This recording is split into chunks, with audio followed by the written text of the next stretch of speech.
Allah wabarakatuh. Bismillahirrahmanirrahim. Alhamdulillahirabbil alamin. Allahumma shalli wa sallim wa barik ala sayyidina Muhammad wa ala alihi wa ashabi ajma'in, amma ba'du. Para kanca-kanca sedaya ingkang sangat kawula mulyakaken, alhamdulillah. Malam ini kita semua dikumpulkan oleh Allah di tempat niki tentunya bukan suatu yang sia-sia, suatu yang istimewa karena bisa meniti pada jalan-jalan menuju surga. Karena orang yang mencari ilmu itu sebenarnya dia sedang meniti jalan menuju surga. Ditambah lagi banyak hal sebenarnya yang menjadikan orang itu masuk surga itu banyak. Jadi tidak hanya sholat sunnah, tidak hanya zikir berjamaah, tidak hanya berzikir, tidak hanya baca sholawat, tapi keluasan kelapangan hati kita ketika kita berhadapan dengan orang lain niku juga merupakan jalan menuju surga. Bahkan ada seorang sahabat niku yang dia kemudian disampaikan oleh Nabi bahwa dia itu adalah ahli surga. Jadi ketika ada sahabat, ada kumpulan sahabat, sahabat siji niku liwat, terus dari Kanjeng Nabi ku lo ahli surga, berkali-kali dia lewat lagi, dia ahli surga. Akhirnya sahabat lain tuh penasaran opo jani amale opo jani. Diteliti, singkat cerita sampai 3 hari itu nginep di rumahnya orang itu. Ternyata tidak diketemukan sesuatu yang istimewa. Sembayangnya ya biasa, sembayangnya ya fardu tok, cara sunnah ya mek ukur-ukur sunnah qobliyah ba'diyah ngoten-ngoten niku. Itu tidak banyak amalan yang istimewa. Tapi kenapa Nabi menyatakan dia itu ahli surga? Nah, ternyata setelah ditanyakan bagaimana mungkin kamu yang amalannya cuma begitu kok dikatakan oleh Nabi ahli surga, ternyata dia menjawab bahwa saya tidak pernah tidur kecuali hatiku telah benar-benar lapang, tidak punya rasa dengki, tidak punya rasa kecewa dengan siapapun. Jadi legone hati niku lego, hati niku rela dengan orang lain, itu merupakan salah satu jalan menuju surga. Ya, dius gampang nyepuro jenenge, disakiti ndak jangget ngene iku ya. Kadang kan ana wong sing janggetan purian ngene iku wis wangel mlebu swarga. Nggih. Dianu titik muring-muring, titik purik ngene wis atine niku mboten ati sing longgaran. Ati sing longgaran itu termasuk bagian dari cara orang masuk surga. Makanya yang repot begini, repotnya iki watine yo mangkelan, yo ora patek seneng sembayang, yo ora patek seneng napa jenenge zikir. Wis gak ono dalane blas wis. Ngaji yo moh. Wis ora golek dalane ki angel. Kerja yo aras-arasen. Nang bojone ora patek ngrumati. Ya kudune kan wong lanang punya kewajiban menafkahi. Ternyata yang menafkahi yo gak wis pokoke wis napa tapi memang terpenting itu hati, Jadi hati ini merupakan bagian paling penting dalam diri manusia. Sehingga dosa yang diperbuat oleh hati itu nilainya jauh lebih menyakitkan daripada dosa yang dibuat oleh anggota tubuh. Dan ibadah yang paling bernilai adalah ibadahnya hati.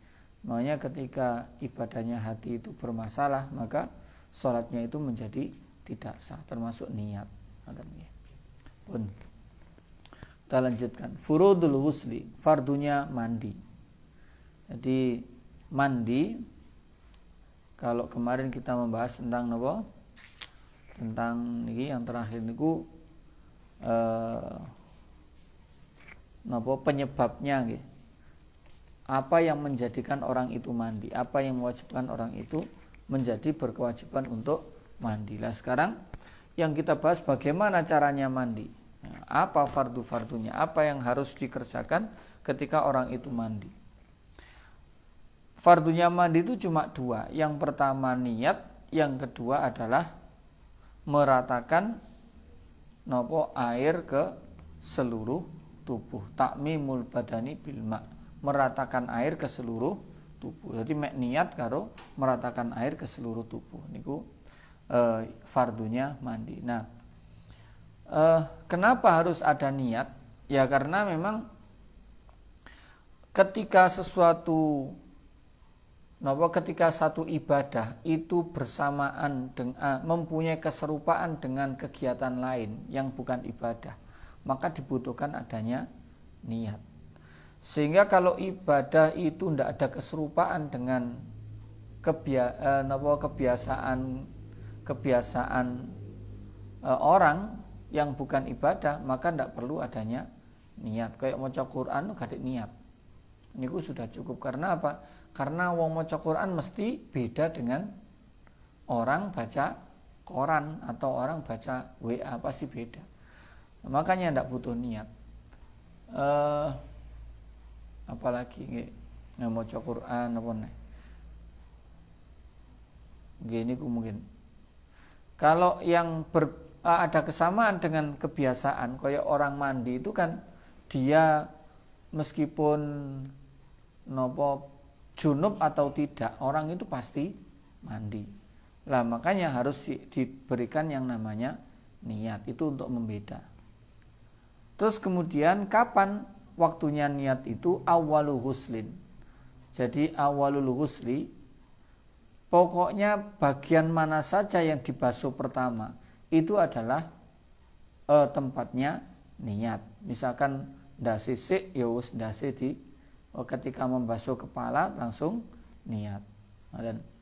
Karena di dalam masalah mandi itu nanti seluruh anggota tubuh dianggap adalah satu anggota.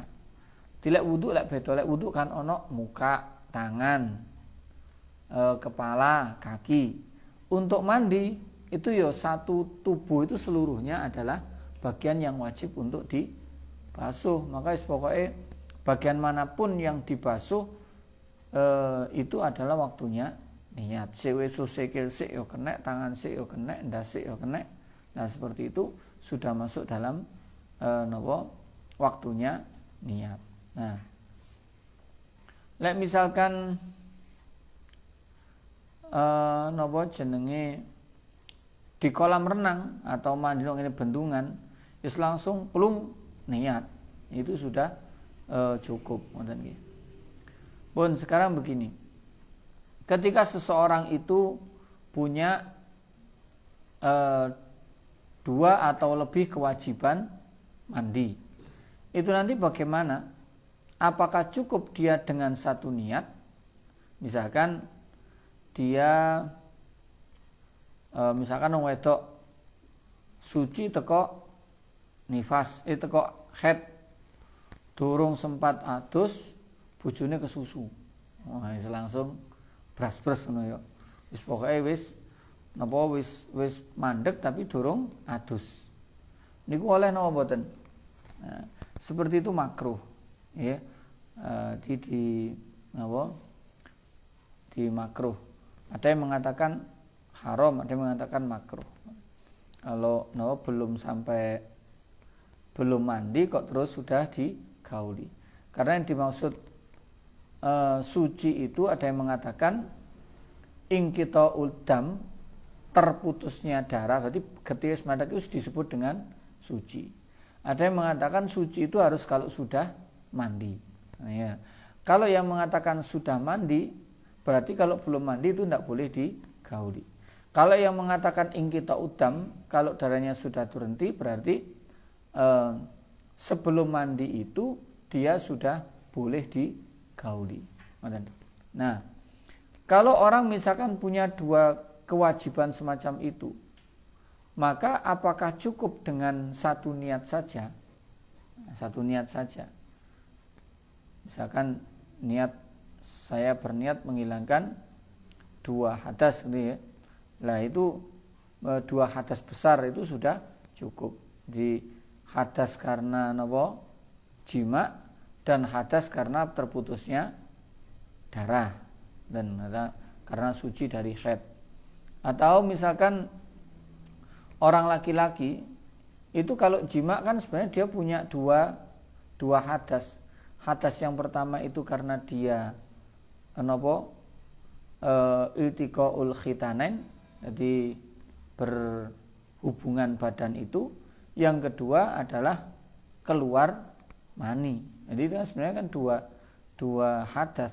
Lah maka bagaimana? Yaitu cukup dengan satu niat, yaitu yang namanya jinabah, bun. Terus bagaimana kalau yang berkumpul itu yang terkumpul itu dua, yang satu fardu, yang satu sunnah, yang satu wajib, yang satu sunnah. Kalau tadi kan podo wajib, itu cukup satu niat menghilangkan hadas besar. Kalau misalkan yang terkumpul itu adalah mandi fardu, mandi wajib sama mandi sunnah, itu apakah cukup dengan satu niat saja, yaitu mandi wajib? Nah ini tidak cukup, harus masing-masing diniati. Misalkan malam riyoyo itu suami istri berdebat, berkumpul nggih. Suami istri berkumpul. Nah, malam riyoyo itu sebenarnya makruh ya. Nah, makruh. Malam riyoyo berhubungan itu makruh. Nah, ketika malam riyoyo dia kan dia mesti punya dua kewajiban, satu kewajiban, satu yang sunnah. Atau malam Jumat harus malam Jumat. Jadi isu-isu mari adzan subuh niku terus adus. Lah aduse iku sing siji adus karena junub, yang satu karena mandi Jumat. Nah, mandi Jumat. Maka bagaimana? Ya harus diniati masing-masing. Niat ingsun adus junub dan niat ingsun adus Jumat. Nah, ya diniati masing-masing. Sekarang bagaimana cara niatnya membasuh fardu itu? Yang caranya niat itu letaknya di dalam hati. Jadi niat itu letaknya di dalam hati.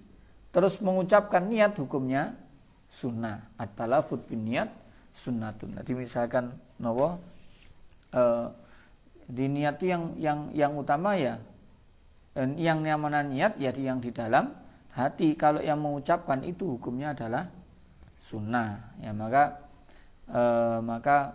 kalau ada orang mengatakan wong NU iki salat gak sah, apa salat maca usolli, bener apa salah? Bener, nggih. Wis salat tok maca usolli yo gak sah. Allahu akbar usolli fardhu dzuhri, nggih. Nah, nggih salatnya batal, ndak sah.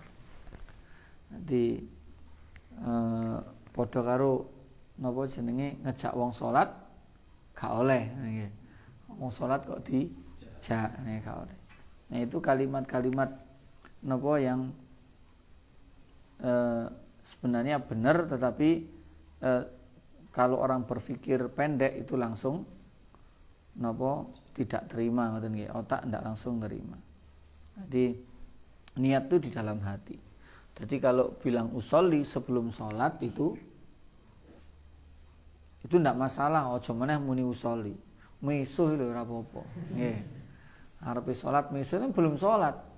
Nggih, belum sholat. Kalau sudah sholat itu adalah qaulun wa fi'lun, ucapan dan perbuatan tertentu yang diawali dengan salam, diawali dengan takbiratul ihram, diakhiri dengan salam. Berarti kalau sebelum takbiratul ihram dan setelah salam itu namanya bukan lagi masuk dalam kategori sholat. Nah, maka niat itu di dalam hati. Kalau niatnya jinabat ya nawaitu raf'al janabati. Nawaitu raf'al janabati. Atau boleh nawaitu raf'al hadatsil akbari. Saya niat menghilangkan hadas besar atau saya niat menghilangkan junub. Atau nawaitu fardul ghusli.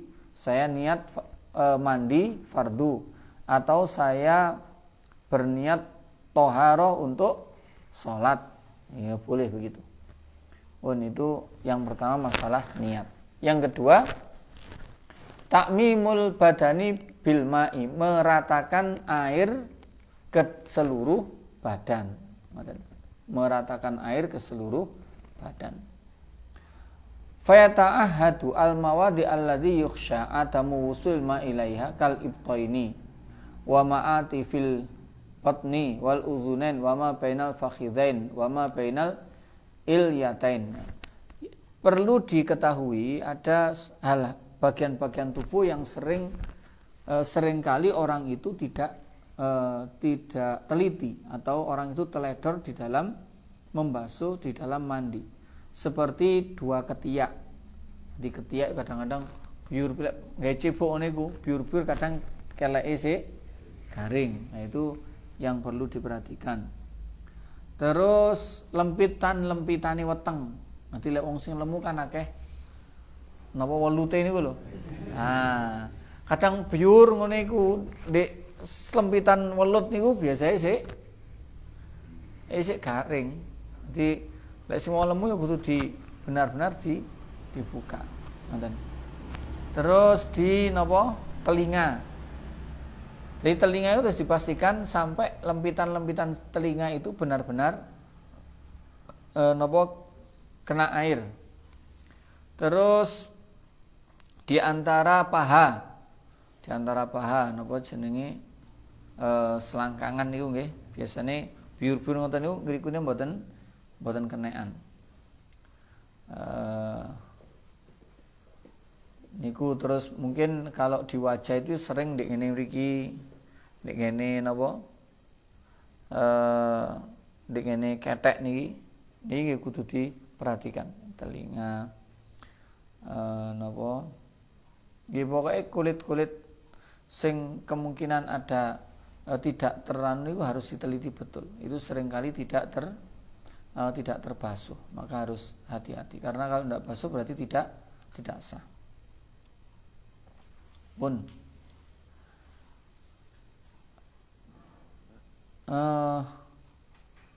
mas'alatu ghusil aklaf, permasalahan berkenaan dengan membasuh kulupe orang yang tidak khitan. Ini di orang yang tidak khitan itu nanti ketika dia mandi, misalkan wong itu memang gak khitan, itu nanti dia ketika membasuh harus benar-benar dibuka. Jadi arek cilik kan mungkin tidak bisa. Kalau orang besar mungkin bisa. Itu dibuka, dibersihkan bawahnya kulup, itu hukumnya wajib. Jadi membasuh kulit di bawah kulup itu untuk orang yang belum yang tidak khitan. Dile ana wong sing gorong sunat itu mandinya atau wawiknya itu harus benar-benar membersihkan di bawah khitan. Di bawah apa jenenge? Kulup. Kalau di bawah kulup itu tidak bersih maka salatnya tidak sah. Makanya anak bayi, anak kecil yang sudah tamyiz itu kalau dia belum khitan maka salatnya tidak sah. Sedangkan kalau dia sudah khitan dan dia sudah tamyiz, itu bahkan menjadi imam itu boleh, menjadi imam itu sah. Maka untuk orang yang hidup, yajibu isalul ma ila matatal kulfatil akraf. Untuk orang hidup, orang yang orang hidup, itu nanti kalau dia mandi, wajib membersihkan perkara di bawah atau tempat atau bagian di bawah kulit niku. Kalau misalkan sulit, wa in ta'adzara usulul ma'i ilaiha shalla kafaqidit thaharain. Kalau memang sulit sekali menyampaikan air pada pada kulub niku wau, maka bagaimana sholatnya? Maka dia dihukumi sholat seperti orang yang tidak bisa bersuci, tidak bisa suci. Nah, tetapi dia wajib qadha. Jadi ini, orang yang tidak bisa bersuci dengan sempurna itu nanti harus dia menambah dengan tayamum. Tayamum itu sebagai bentuk agar diperbolehkan sholat. Makanya tayamum itu niatnya nawaitu tayamuma listibahatis sholati. Saya niat tayamum agar diperbolehkan sholat. Jadi karena aslinya sholat tanpa wudhu kan, tanpa wudhu yang sempurna kan tidak boleh. Atau orang yang mandi ketika bagian tubuhnya tertutup kayak ada gurung sunat, tentu dia juga wajib untuk melakukan tayamum. Dia harus tayamum agar diperbolehkan sholat. Tapi sebenarnya tayamum sendiri itu tidak bisa mensucikan. Di orang tayamum itu tidak bisa suci, hanya diperbolehkan sholat. Nah, tetapi nanti dia ketika sudah bisa sampainya air pada kulub, maka sholatnya harus diqodoi. Ini sama dengan orang yang ada perbannya di bagian tubuh. Jadi setelah ada perbannya di bagian tubuh, dia wajib untuk tetap wajib sholat. Ketika dia wudhunya tidak memenuhi bisa seluruh rukun dilakukan, maka harus dilakukan tayamum untuk agar diperbolehkan sholat. Fi husil maiti yughassalu wala yusalla alaihi indar romli. Kalau untuk mayit yang belum sunat itu nanti dibasuh dan mayit itu tidak boleh disolati menurut Imam Romli. Kenapa? Karena tidak bisa suci.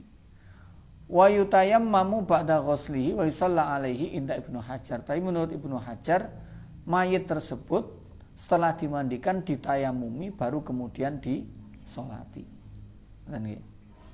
Tidak misalkan ono Cina gurung sunat mlebu Islam, gang diluk mati.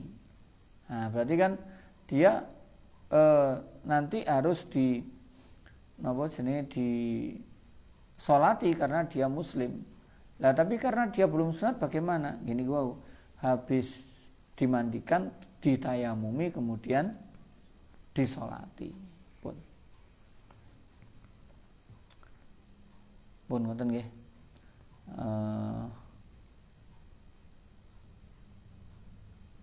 Gimana kalau misalkan ngeten, mayite iku disunati ngono. Mayite disunati. Oleh ora mayit disunati? Mboten angsal, enggak boleh. Karena itu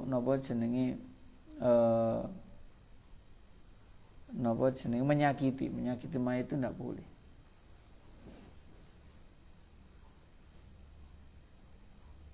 Pun nggih. Allah alam bisawab. Ini pertanyaan mboten? Alhamdulillah betul. Al-Fatihah. A'udzu billahi minasy syaithanir rajim. Bismillahirrahmanirrahim.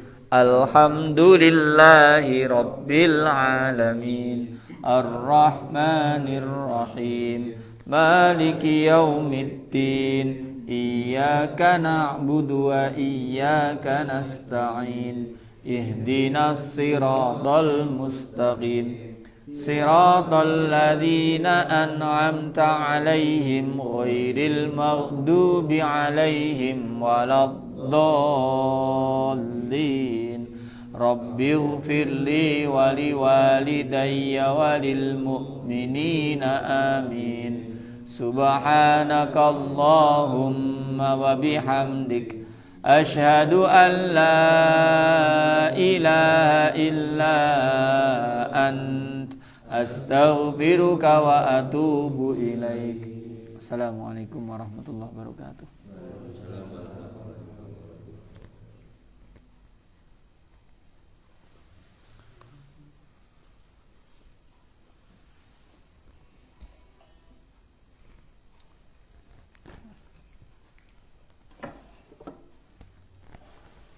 misal jam 6 isu sampai jam itu nganggur mboten?